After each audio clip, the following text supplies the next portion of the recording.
That's it. Ladies and gentlemen, if we could ask all of you to find your seats. We are about to begin.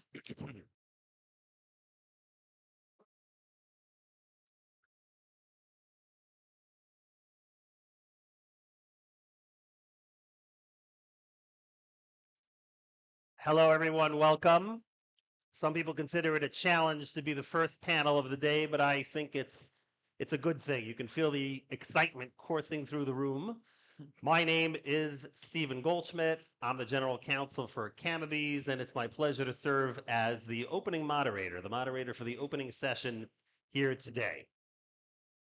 We're very excited to be with everyone. We have an excellent panel. We'll start all the way at the end, and I'm just going to tell you their names, and then I'm going to let them introduce themselves. We have Jeff Weiskopf there at the end. Then we have Adam Altman. We have Michael Haas. And finally, we have Jason Muss. This gives us diversity with respect to age, with respect to geography, with respect to depth and breadth of experience.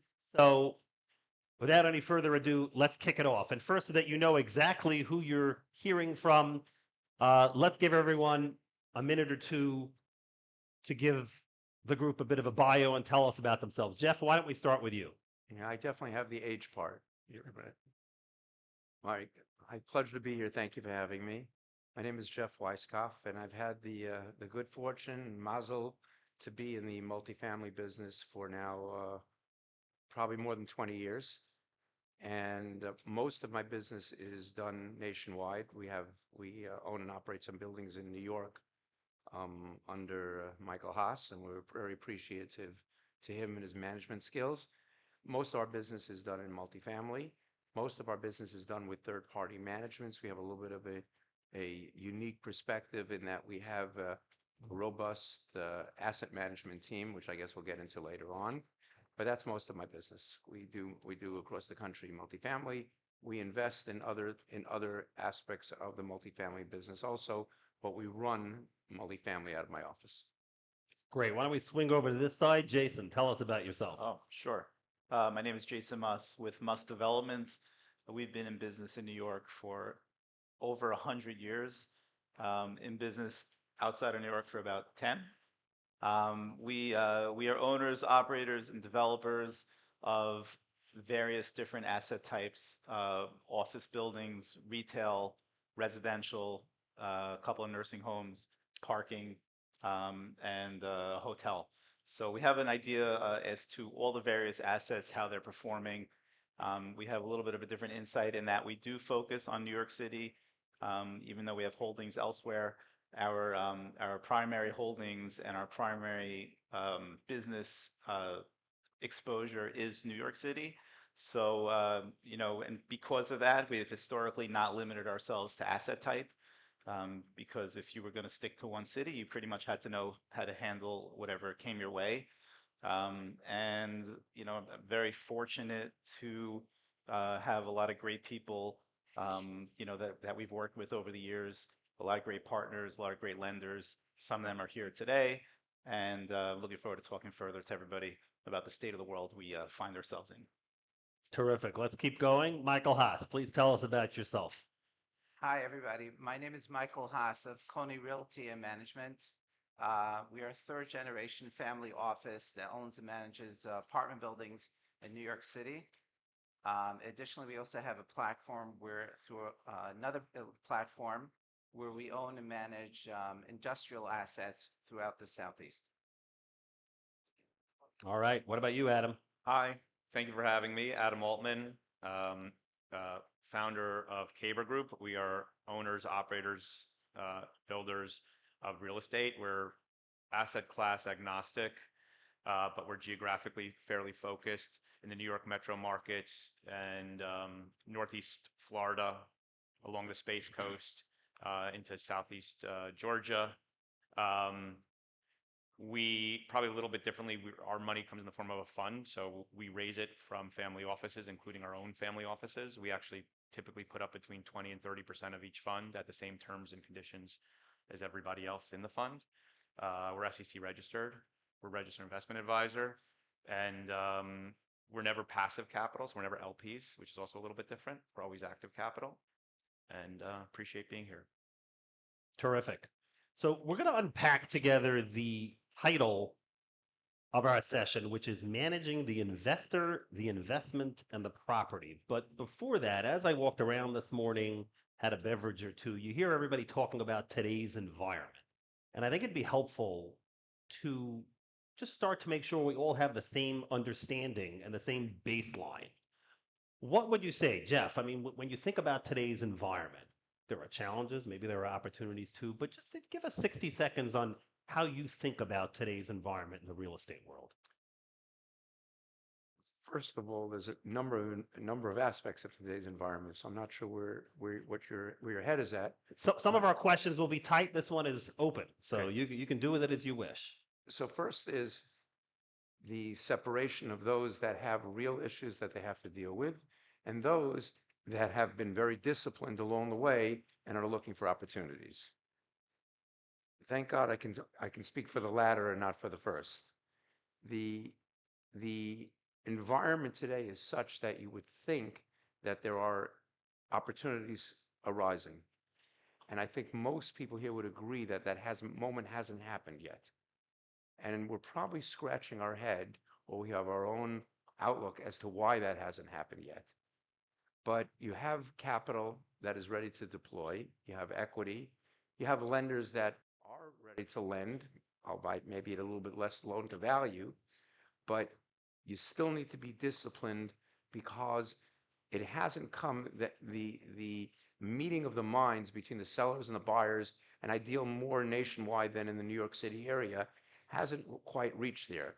The assets that I've seen that are being sold or trying to be sold are either those that are dipping their foot in the water and seeing if someone will bite and then retract it. I cannot tell you how many deals brokers came to us or came to my team and said, we're trying to hit this price. They said, you're not going to hit it. The broker said, we are getting offers. And all of a sudden, it wasn't on the market anymore. Or all of a sudden, they would come back to us. And so navigating, as you entitled this, the environment that today, I would say the key word has been the same in the last few years as is now, discipline. Stick to your guns. Be mature about it. Be disciplined. The money's not burning a hole in your pocket, especially when you can make money passively right now just by sitting on that capital. Be disciplined.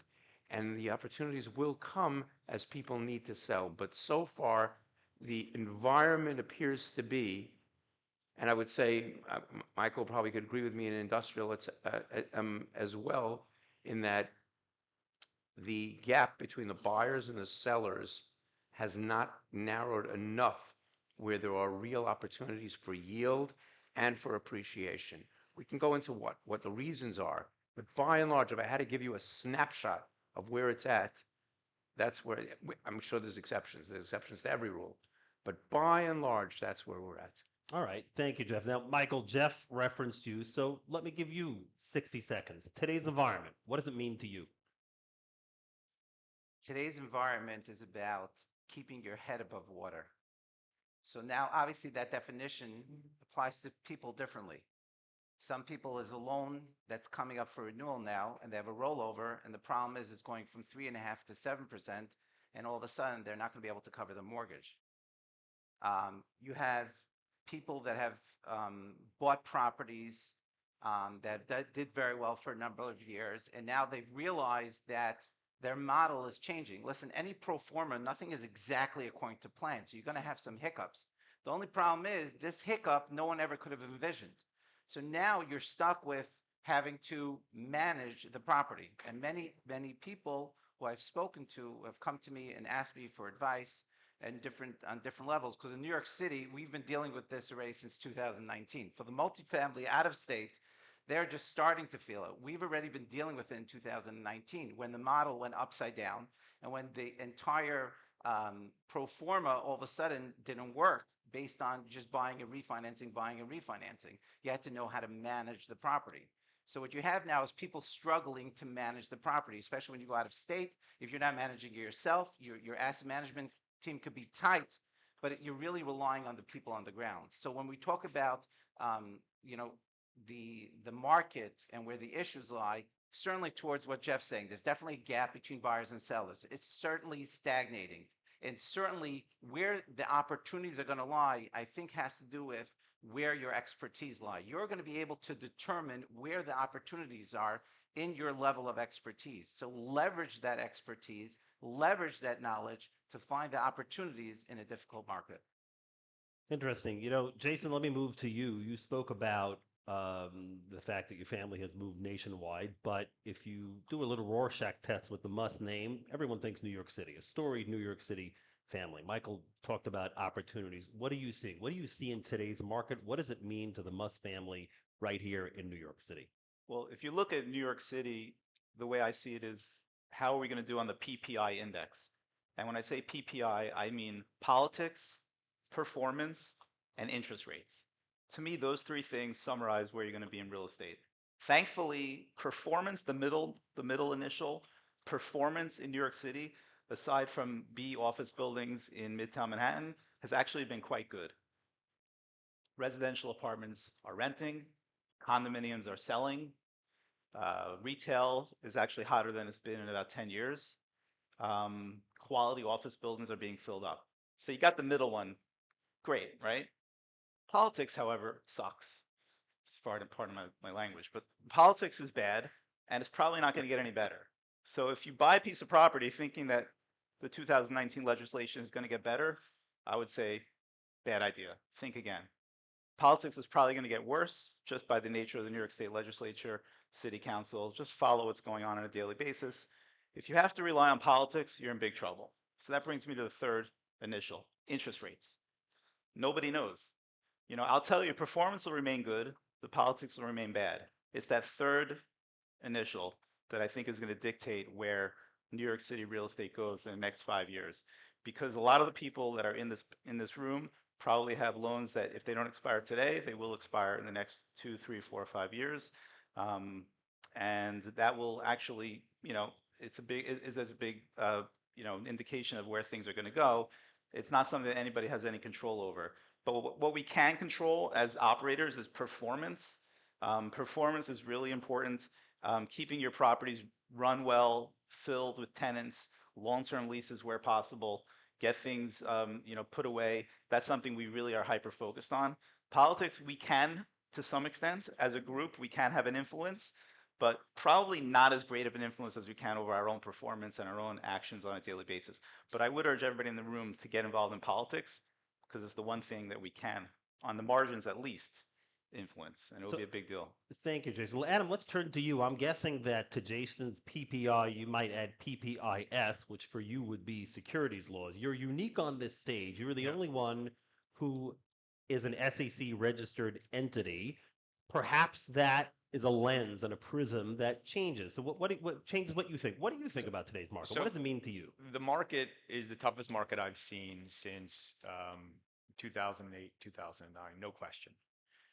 And if you've been in the market for a period of time, you're going to have buildings and assets that present issues. You know, I often say you get paid to deal with the issues. You don't get paid to deal with the stuff that's working, right? When you go into a deal, it's supposed to work. And what differentiates the good operators and the good partners are those people who really dig in and tie themselves to those things that are most challenged and figure out how to navigate their way through it.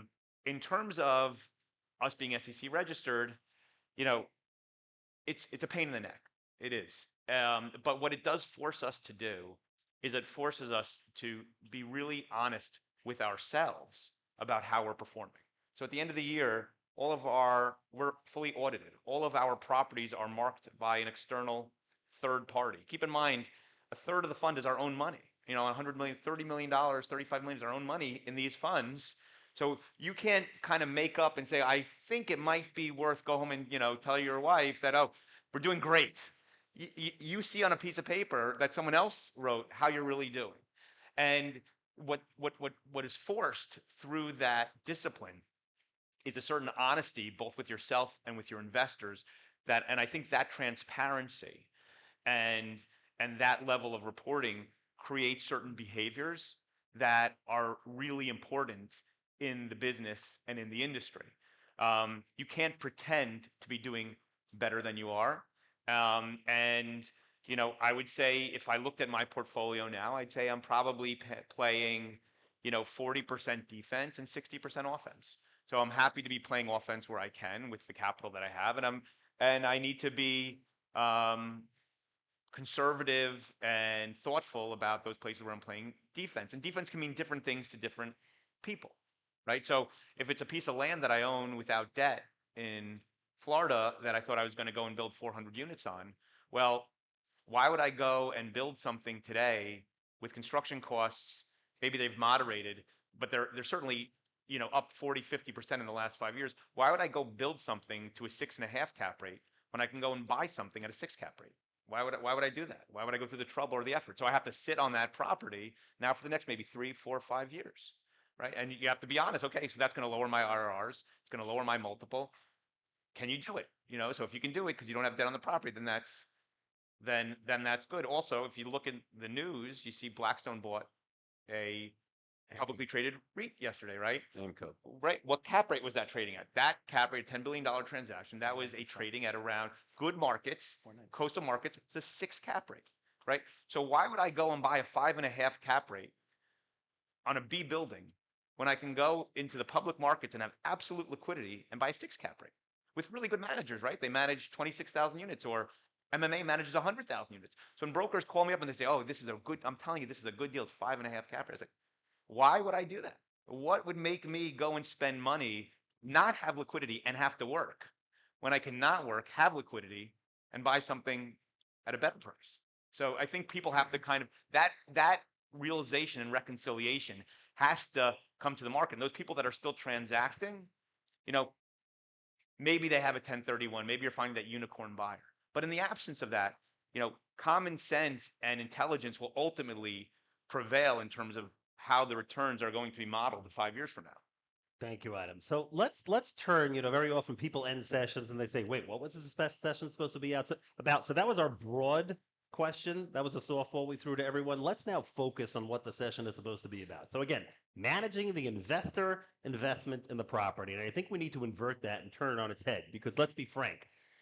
To manage the investor, you better have a good investment. In order to have a good investment, you better be good on your fundamentals on the property. So let's start at the end, number 3, the property. I'll turn to Michael Haas. We'll this is done at random. Like okay, I feel like You win. That's it. We're going to turn to him first. Right. Your family have deep generational experience in managing in New York City. I brought here today a sheet I created. This sheet has 52 icons on it. Each one, this is a file folder I created. Each one is a law, a regulation in New York City. Now, I didn't go back 5 years to get 52.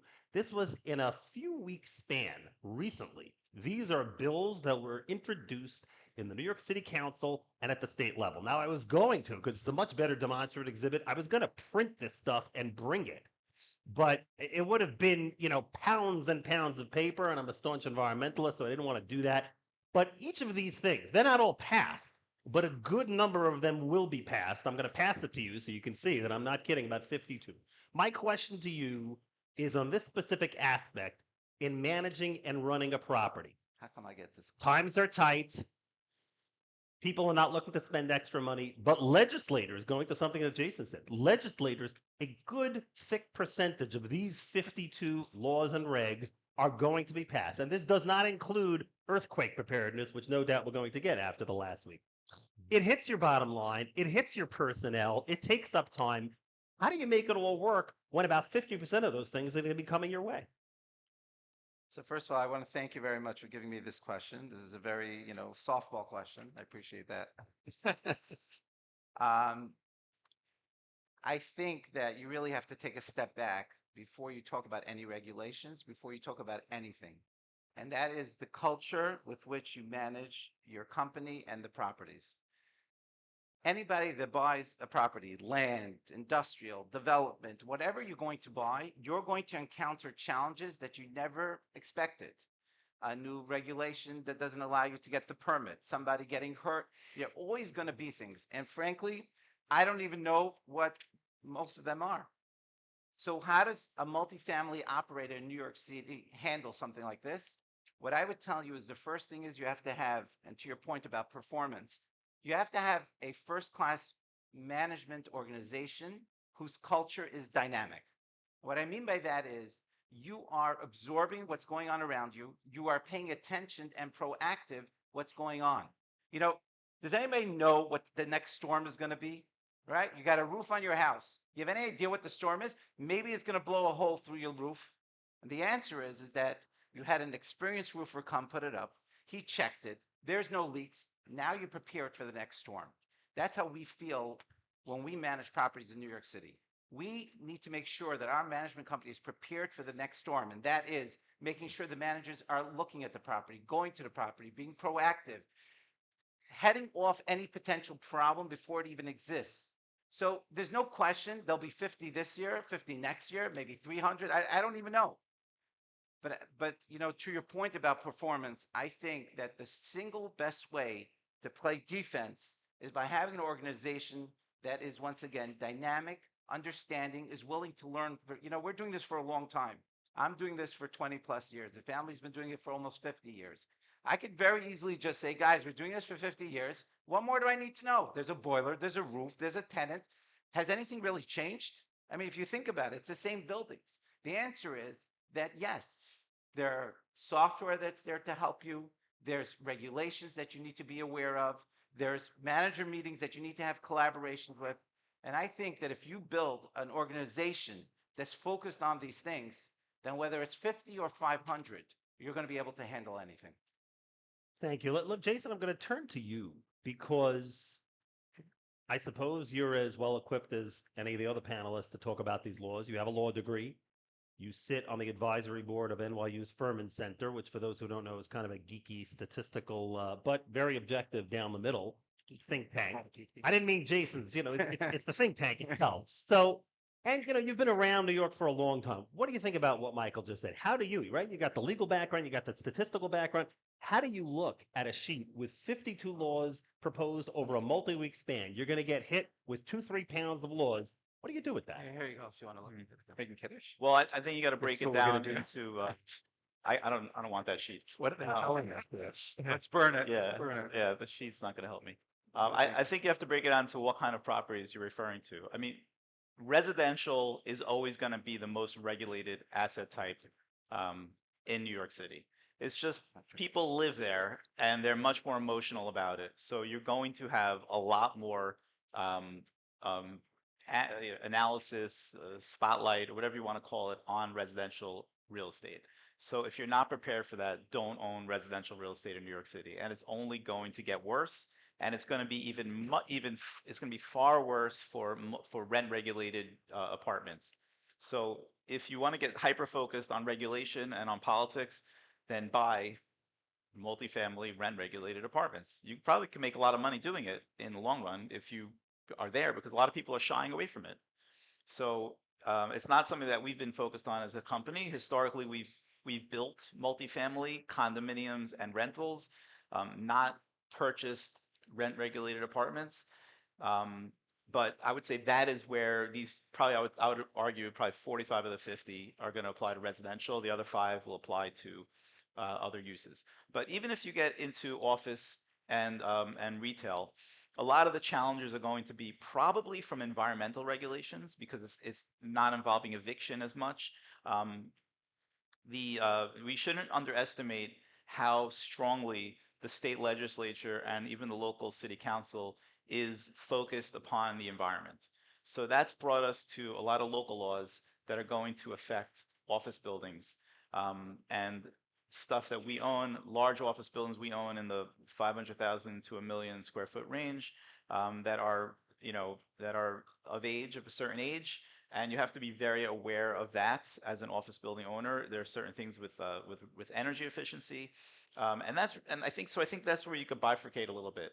The residential stuff's going to focus upon occupancy and how you can remove them if they're not paying, and all those things that are very emotional and very down to the very minutia of the lease and all those things. Then the office thing is going to be more global, office and retail, more global, more policy oriented, big picture, all those things. So I think you could probably separate them into those two buckets. All right, everybody likes when facing, I'm not going to hold the sheet up again, but when facing legislation like this, everyone likes to think, and sometimes it's true, you can innovate your way out of it, around it, and you can use other efficiencies like a seesaw to offset some things that, city government is not always as efficient. I don't know, Adam, perhaps you have something in this area, but one thing, everyone likes a good savior, a messiah, technology. Now, you don't need me to tell you about AI. You can open up the New York Times, Bloomberg, Wall Street Journal, literally every single day, you're going to hear about AI. But to be frank, I have yet to see a single person in the real estate field. Sure, they use products which incorporate AI, but someone to say, you know what? I'm using something in a truly innovative way. It's not a pricing algorithm, but I'm doing something else that can help me manage some of this. I'm going to throw it to you, Adam, but the truth is I'm then going to open it up to everybody. Have any of you used technology, be it AI or something else, to help with some of the challenges that management can present? So now the way we use, and I'm an investor in a platform called Equity Multiple with my partner. We own a chunk of that. I've invested in venture funds that are actively involved in the prop tech space and sector. I think your observation is correct that right now it feels like most of the way AI is becoming part of the lattice work of our industry is through specific applications or specific companies that we're engaged with. So, for example, on our multifamily properties that are at least 200 units and Class A or better, we have something we use a company called, God bless you, called KABR, which basically creates communities and engenders, stickiness. So I think it reduces, and they use a lot of AI in their products, and it reduces turn, and it reduces because it creates community, and it it's a long, how it works and how it creates that stickiness. Great, it's incremental. You can't measure what you can't measure, but I look at the adoption rates, which are probably 75% in our buildings, and the utilization rates, which are probably 45%. And I say, okay, if something's adopted that widely and utilized that often, it probably has a benefit, right? In terms of some of the things you were talking about before, in terms of regulations and how all these things are going to manifest, I think it's almost 100 regulations, 300. It's like a hand surgeon goes in and does surgery. He's probably doing 1,000 things when he goes into that surgery to do the surgery just right. 1,000 things. There are probably 1,000 regulations. I want a partner, and I think I've made a good career out of always wanting to be the dumbest guy in the work group. Starting at NYU, Jason and I were living downtown. I was always happiest when everyone else in the work group was smarter than me, because that meant that I chose the right work group, right? And when I look around and I see, Michael or Jason, and they have 100-year history or however many buildings in the city, and they know every rent regulation, and we own some stuff in the city. I want to partner, and I have partnered with people in this room, with guys who are experts in what they do, and I can be a critical thinker with them. I can think issues through with them, but I also like to defer to their, wisdom and expertise, and I'm happy to do that. You didn't mention Jeff, and he might be smarter than you too. So I'm going to turn. I think I chose the right panel, by the way. So I'm going to turn to him, not on technology, but Jeff, let's pivot a little bit, right? Manage the investor, the investment of the property. We've spoken a little bit about the property. Let's talk about the investment, because obviously the investment is more than just bricks and sticks. And I think this is an area of expertise of yours. Tell us, how do you in today's environment, when you go past the property, how do you manage the investment? What does that mean to you? So you touched on something, and your question is actually very appropriate for this segue. AI. The single biggest problem we have nationwide, and most of our properties are up and down the East Coast, toward the middle of the country, is manpower and the type of people that are out there working for us. And theoretically, AI is supposed to replace some of that and do it much better. But let's divide up the business managing the investment, as you said, into two different things. What do you need the human being to do that will never get replaced? And what can AI make better for your investments? So we've actually employed some of this in our property, but it's really to compensate for, I use the word loosely, the laziness of the average worker out there working at our property. And it truly is a laziness of doing the bare minimum. The joke we have out there is our business is maximizing the investment, and the average worker that we hire there to lease or to pick up the garbage or whatever, their business is CYA. And there's a conflict between that today. And I think that began at COVID, and it continues. And everybody I talk to in our multifamily industry or other industries suffers from a problem of hiring good people, motivated people, people that care, people that do their job, people that are not fooling you. And so in order to make them somewhat efficient, you have to take away certain tasks from those people that can be replaced. And that's how you, today, as you manage the investment, because you're not going to do that quick refi anymore that people were talking about in the last few years, you really need to manage the investment. And so what we've used AI for is a number of things. We've used it for lead generation. We've done it to answer the leads, which inevitably the people in the office are lazy about, because if they don't answer the lead, we will never know. We won't know if someone calls and they don't pick up the phone. We won't know if someone calls and they gave them a quick answer. We won't know if they follow it up when the person had a question later on. But if you can take that task away from them, not only do you take the pressure off of them, but you do that task better. So we've used AI and employed it successfully in taking care of leads, follow-up, making the appointment, making sure the paperwork was signed, all the things that the office staff does not want to do. But you're still never going to replace fixing the flapper on the toilet, cleaning up the garbage, fixing the stair, talking to a person and letting them be heard when they want to sign a renewal. The human concept, you cannot replace that. People want to talk to other people. And the business comes down to, if we want to sign your renewals, which is so important in our today's business, because managing the investment is managing your expenses. How do you manage your expenses? By minimizing your turns. How do you minimize your turns? By signing up more renewals. People who want to sign a renewal, you have to give them a reason to sign that renewal. And people, like anybody in life, want to be heard. And they want to talk to a human being, and they want to be given consideration. And that part of the business has to be managed by a person who is motivated. And so we've divided up. Another aspect I'll give you, credit checks.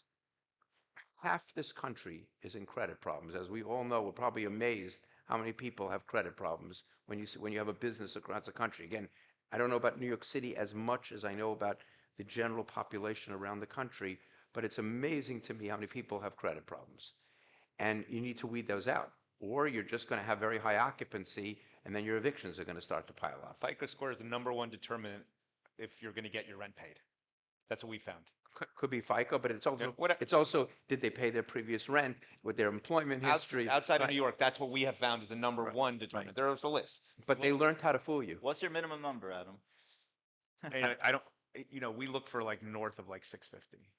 Yeah, but it also depends on the rent. It depends Yeah. what kind of rents you're charging. Depends how many multiples of the rent. Right. But the point is, the people in the office who are not motivated, again, is the average worker in the United States is not going to diligently do this task, and so you need to take it away from them.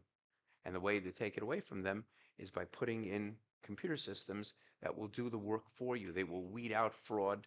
They will do the checking, and you have a much better chance of having a tenant that can pay the rent if you take the human aspect out of it. And that has also worked. And to your point, there's no question, in New York City, obviously rental's very, very, very different. It's never been hotter in all my years that I'm doing this. We have almost no vacancies, almost no turnovers. So we're dealing with a You're different. turning much more across the country than you are in New York Right, City. I'm Much saying in New York, but we were dealing with a different issue already 3 years ago that out of state caught up with. and that was with the fraud of the applications and the bank statements. Right. That became a very, very big issue. And we identified this already 3 or 4 years ago. So when I started opening the paper and reading about all the fraud, I was like, hey guys, I'm dealing with this for 3 or 4 years. And to your point about AI, listen, real estate in general is notorious for being, very backward with technology, right? I can't tell you how much paper goes through my office. You're talking about printing out leases and lease renewals, and you need the original. I can't begin to tell you. So to think that AI is going to all of a sudden like turn over an antiquated business and make it all of a sudden technologically efficient is not going to happen. But to your point, what is happening is that every one of these software programs are incorporating an aspect of AI. For example, whether it's a credit check program, they're going ahead and they're using an AI component, and they're also looking to be able to check if they manipulated the bank statements. Or if you're talking about, being able to do analysis, if you're using Yardi or Appfolio or any of these things, if you want to do analysis and say, okay, which of these expenses are off, if you're doing budgeting, those type of analytical tools you're going to see proliferate within the industry. Right, but the key is to manage your investment is to take those tasks off your people in the office and let them concentrate on the basics. And I think that would, you really want to be able to talk about here, how do you manage your investment? Manage your investment by making sure your basics are in a disciplined, consistent manner, day in, day out. There's so many people that buy, that used to, now that the volume has gone tremendously down, but are buying deals to do deals. 50% of the business is execution of that strategy. And that comes from, as we've all said here, having a good team, motivating them as far as asset management, which I know you're going to get to, and making sure that the basics on the property level are done by people who are not motivated. It's a challenge. It's a huge challenge in our industry of getting these people to do the basics that AI cannot do, and you can't replace that. And that's the biggest key, is to have people consistently do the renewals, be proactive on the renewals, make sure that when that lead comes in, that they close the deal and do the basics. And there's even more to it. There's knowing your competition. There's doing the comparisons in the rent. It's knowing what your problems in your turns are. It's maximizing your turns, watching your expenses. These are things that you cannot just replace. You need people in the office who are motivated, who care. Jason, what about you?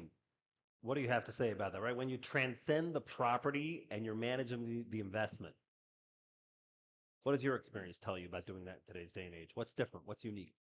Well, the number one thing is not to allow your debt to control the investment. So we try to put long-term financing on every property to the extent possible, so we don't have to deal with it every few years. The investment itself, if it's good real estate in a good location, and you're managing it competently, usually will take care of itself in terms of its performance. I mean, any further than that, it's very deal specific, beyond what I just said. It really depends on what kind of a property you're talking about. Is it a development? Is it an acquisition with work that needs to be done? I don't think there's any real secret to it, aside from, as has been said, running the property with integrity and having the deal has to be, not at all in distress. And in my experience, the worst, some of our worst distress was in the financial crisis, where things happened in 2009, 10, where we had a few construction projects going on and lenders decided they didn't want to continue lending, and because of the world we were in. When that happened to us, and it was a very intense 3 or 4 years, we decided not to allow the debt to control the investment. And to me, once the debt is put away for a long time, and you don't have to think about that as a stress level in your daily activities, if you have that kind of setup and your property is not highly leveraged, a little bit of a tenant going bankrupt, or a roof collapsing, or a boiler, or somebody getting stuck in the elevator, or a flood, whatever, any of those things you can handle it. It's not going to really make a huge difference at the end of the day.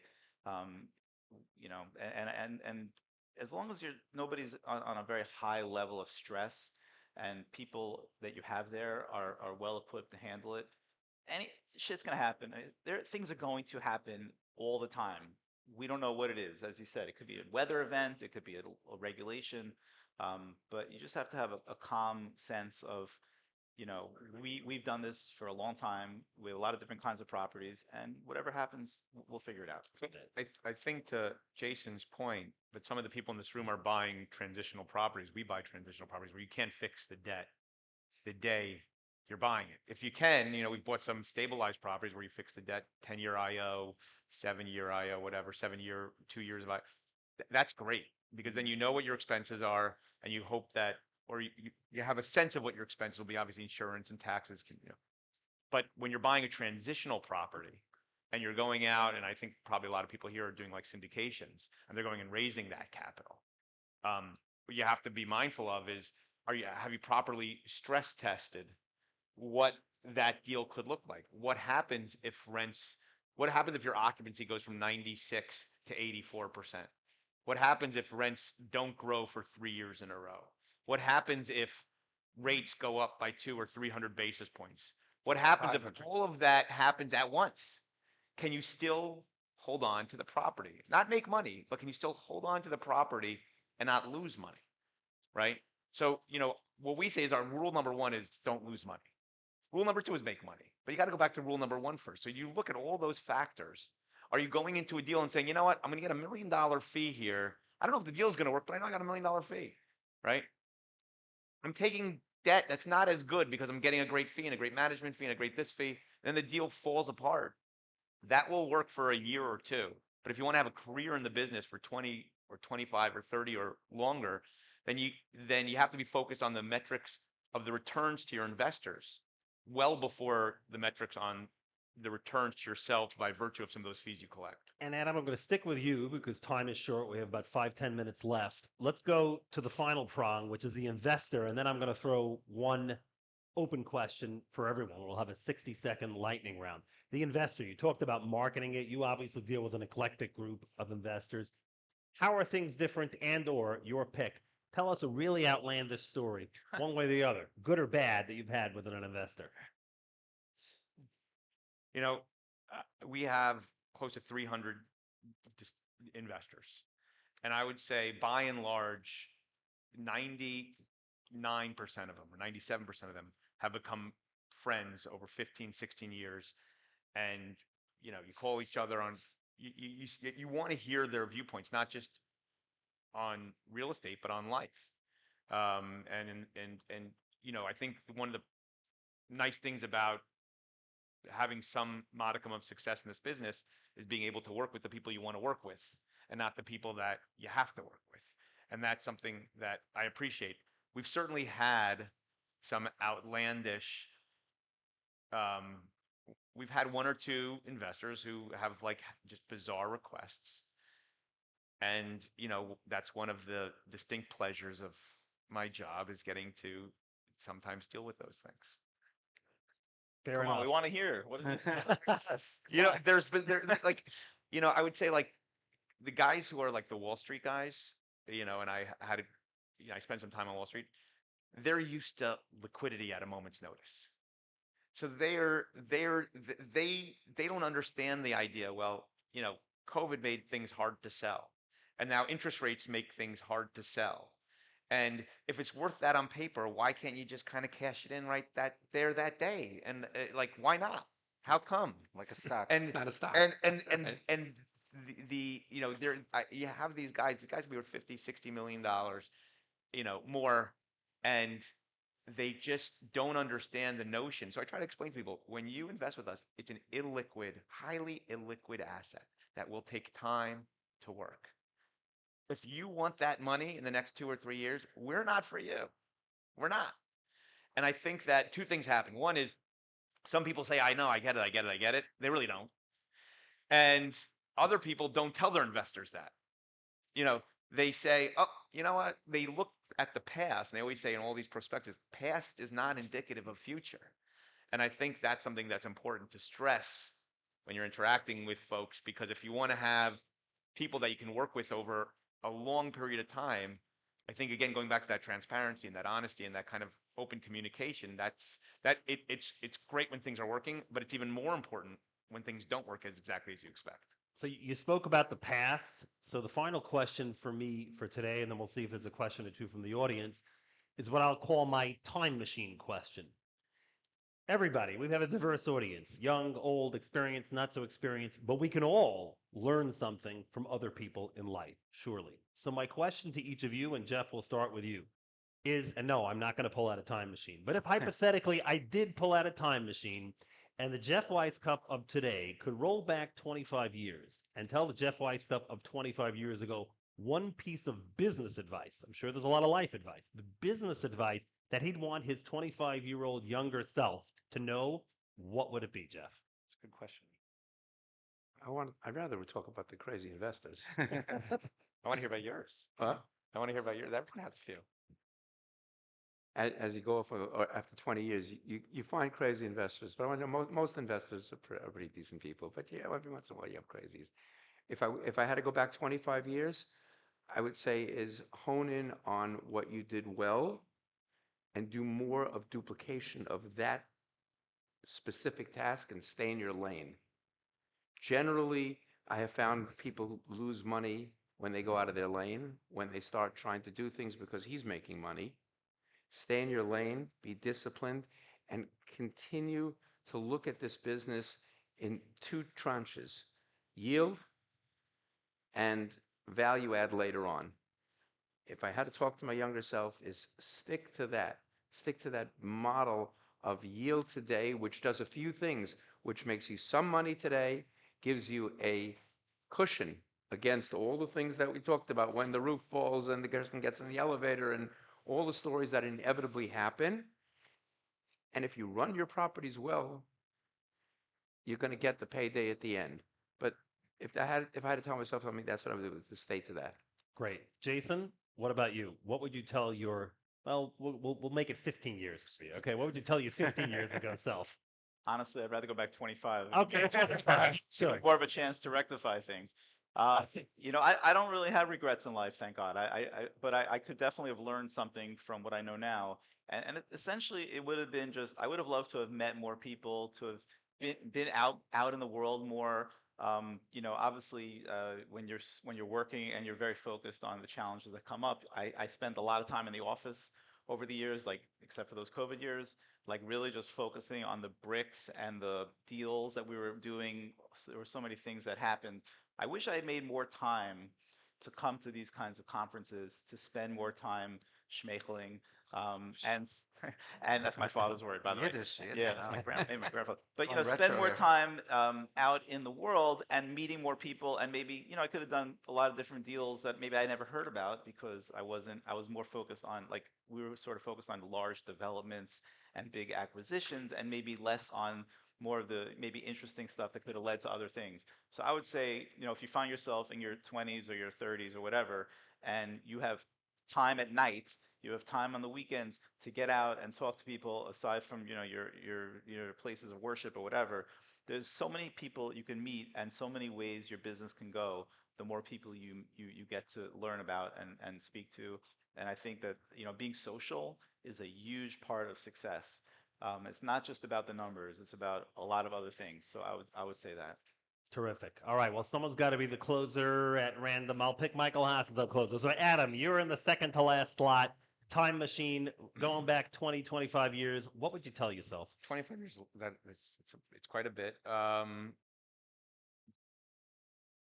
Buy better product in better areas is what I tell myself. And I really like something that Jason said, which is don't let debt control deals. And I think that takes a lot of maturity. And when you're young, you just want to do deals. And you want to do a deal more than you're worried about how the deal will work. And so I've never, someone said, like the C properties that I've bought and that thankfully we don't own them anymore. You can never buy them cheap enough, even if you made money. Just, I'd rather make a little bit less in a product that I really want to go and visit and that I like and that I enjoy the process of owning. Excellent. All right, now we're don't worry, we have our closer. We're going to eliminate the Q&A because we're kind of out of time, but the best Q&A is one-on-one casual, which you can do after the session. So our closer, Michael Haas, you're getting into the time machine, you're strapping in, you're rolling back 25 years. What is it that you tell your younger self? So what I would tell my younger self is what I tell people, 25-year-olds that come to me and ask me for advice. And the mantra that I try to give over is don't let pride get in the way of success. So many of us want to walk around thinking that everything is great. I made money, I own hundreds of buildings, and how can I go ahead and ask this guy for help? Because then it will show that I'm really not so perfect. I find many times, and maybe I'm guilty of it also at times, that we're scared of making that connection, that relationship, because you reveal a vulnerability that you have. I think that if I was giving, and this is what I give to my kids, I give them this advice, and 25 or 30-year-olds that come to me and ask me for advice in business and different things, I said, listen, maybe you go into real estate, maybe you go into nursing homes, maybe you go into so many other different industries, but I guarantee you, the only thing holding you back is your pride. If you have good work ethic, you're motivated, driven, you're going to be successful. Except if you don't let yourself be a little bit vulnerable. You're not so perfect. You make mistakes. Your investment won't go exactly according to plan. If you don't let your pride get in your way, you all will be tremendously successful. I think that's great, and I guess perhaps as a moderator, I'll close. Jason, you mentioned your grandfather. Michael, what you just said reminded me of something that my own grandfather said. It came up in the context recently of a public interest project that me and a few other folks were involved in. And what my grandfather had said is that nobody ever starved for lack of food. They starved because they had too much pride to stick out their hand and say, can you please help me? So I guess that's kind of your business lesson. Don't be too afraid to look to someone else, ask for their help, ask for their advice. Would you say so? Absolutely. All right. With that, like a nice Amtrak train, we'll end right on time. Thank you very much, everyone. You can do Q&A with your panelists right now.